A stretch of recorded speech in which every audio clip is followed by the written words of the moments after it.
Peace. This is a meat and potatoes social production starring myself, the Water Alchemist, and today's topic for the occult family is spiritual adoption. We know what physical adoption is, but I want to tackle the spiritual part. Now, there's one thing that has been said, and it is true, that sometimes when a child comes into this physical plane, that they choose those parents. But two things can be right at the same time. That's true in some cases because you may have to acquire another lesson. But the other thing is, and I've only heard one person kind of touch on it, ironically, and that was Tiger Woods' father, Earl Woods. He says sometimes in the case of, the parents, they may be choosing that child. And that was some gnosis. And I'm going to tell you why.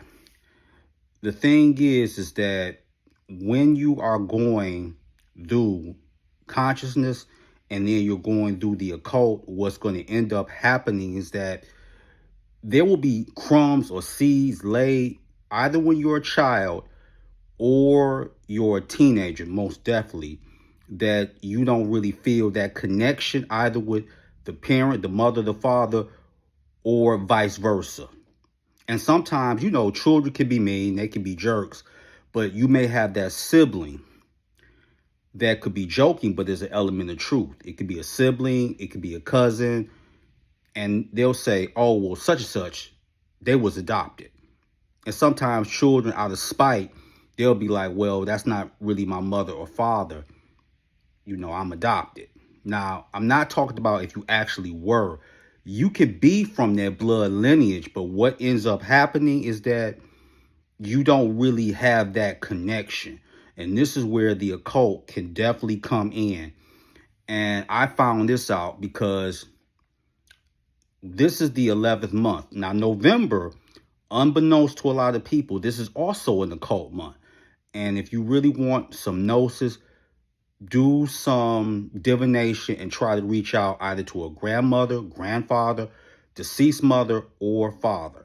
I have done this, and I can tell you through my divination that when I was talking to some relatives who are deceased, and I asked them about myself, and they were like, we'll watch over you and protect you, but that's not going to always be the case, especially in the later weeks or even months. They said they'll do it because sometimes a parent will watch over you because this is their way of paying it forward, especially if you didn't have the best relationship. And I asked them a question, and I challenge those who are watching this video, like, share, subscribe, to try divination and try this test. Now, whatever you want to add on to it, that's entirely up to you. And I said on the other side, do they recognize me through the birth name that I was given when I came here? They said, no, we don't recognize you by that. And I said, okay, do you recognize me by these names? And they said, yes, that's what we recognize you by. So if you take a magical name, or if you find out what your god or goddess name is, that's what they're going to see you as.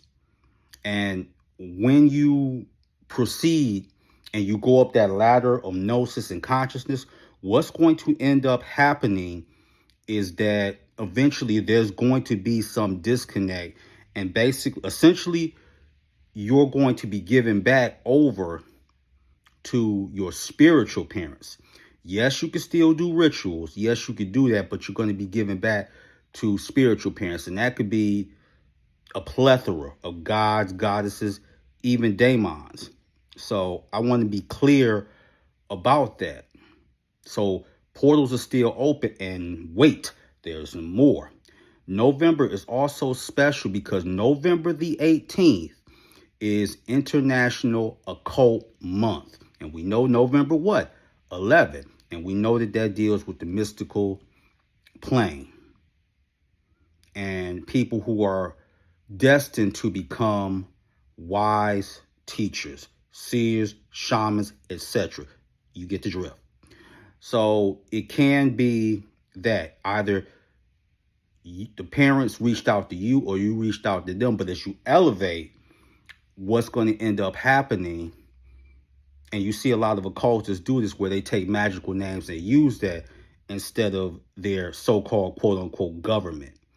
So your deceased loved ones, they will tell you. And then when they on the other side, they may not be known by the name that you know them by. So it may be like that. So that's the form of spiritual adoption. You go as far as you can. And like I said, if you really check into your natal chart, you'll see that. Like in my natal chart, for example, it said you're going to move far away from your so-called family, which I have done. Hear me now and believe me later. So that's very important. So do divination.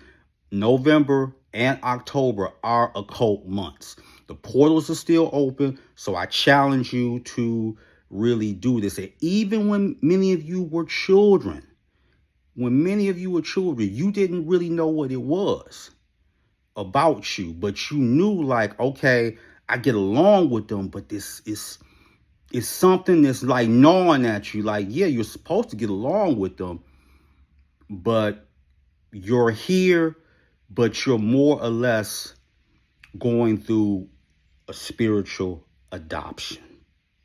And I want that to sink in with people. So with that, that is your meat and potato sorcery for the day. I am the Water Alchemist. Be water, my friends. Peace.